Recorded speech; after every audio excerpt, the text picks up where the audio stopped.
Good evening everyone. আশা করি সবাই ভালো আছেন।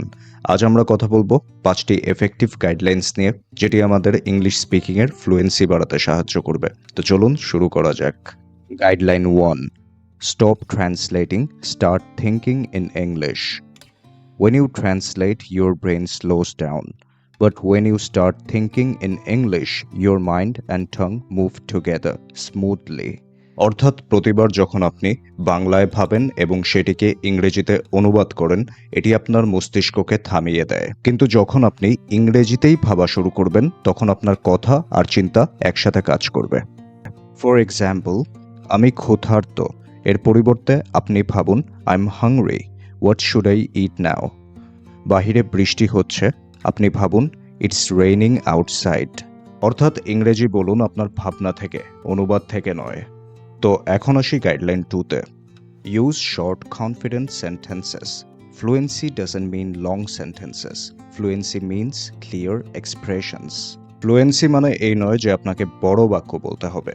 ফ্লুয়েন্সি মানে আপনি কতটা পরিষ্কারভাবে আপনার এক্সপ্রেশন, আপনার মনের ভাব প্রকাশ করতে পারেন। ফর এক্সাম্পল, আমি বুঝেছি, এটিকে আপনি সংক্ষেপে বলুন আই গট ইট।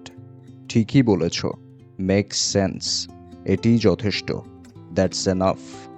আমি কাজটি দেখছি, আই এম অন ইট। অর্থাৎ আপনি ছোট ছোট বাক্য দিয়ে আপনার মনের এক্সপ্রেশন, আপনার মনের ভাব ক্লিয়ারলি, কনফিডেন্টলি প্রকাশ করুন। এখন আসবো গাইডলাইন 3-তে। Learn real life expressions, not textbook phrases. অর্থাৎ শুধুমাত্র মুখস্থ করে কিংবা শুধুমাত্র টেক্সট বুক ফ্রেজেস দিয়ে আমাদের ইংরেজিতে ফ্লুয়েন্সি আনা যথেষ্ট নয়। আমাদের দৈনন্দিন জীবন থেকে রিয়েল লাইফ এক্সপ্রেশনগুলোকে আমরা যদি ইংলিশে কনভার্ট করে প্রতিদিন প্র্যাকটিস করি, এটি আমাদের ইংরেজিতে ফ্লুয়েন্সি বাড়াতে সাহায্য করবে। এখন আসি গাইডলাইন 4-এ। Practice with emotion, not just words. অর্থাৎ শুধুমাত্র ইংরেজি শব্দ বললেই হবে না, সে শব্দে থাকতে হবে আপনার অনুভূতি। ফর এক্সাম্পল, আমি বিশ্বাস করতে পারছি না, আই ক্যান্ট বিলিভ দিস। এখানে আপনার সেই শকিং অনুভূতিটি রাখতে হবে। তুমি আমার দিনটি সুন্দর করে দিলে, you just made my day. এখানে আপনার সেই হ্যাপিনেসের অনুভূতিটি রাখতে হবে। খুব লজ্জার ব্যাপার ছিল, দ্যাট ওয়াজ সো এম্বারেসিং। এখানে আপনার সেই লজ্জার অনুভূতিটি রাখতে হবে।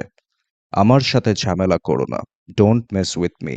এখানে আপনার সেই অনুভূতিটি রাখতে হবে। তো এখন আসবো শেষ গাইডলাইনে, guideline 5: record yourself every day. Your best English teacher is you. That's right. আপনার সবথেকে ভালো ইংরেজি শিক্ষক আপনি নিজে। আপনি প্রতিদিন নিজের ক্যামেরাতে আপনি নিজেকে রেকর্ড করুন। আজ কি করেছেন, কাল কি করবেন, আপনার স্বপ্ন, আপনার অনুভূতি সবকিছু নিয়ে ইংরেজিতে কথা বলুন। যখন আপনি আপনার কণ্ঠ, আপনার কথা শুনতে পাবেন, আপনি আপনার ভুলগুলো ধরতে পাবেন। আর আপনি ভুল করছেন, তার মানে আপনি শিখছেন। দেখা হবে পরের কোনো ভিডিওতে। সবাই ততদিন ভালো থাকুন, সুস্থ থাকুন। All the best. আল্লাহ হাফেজ।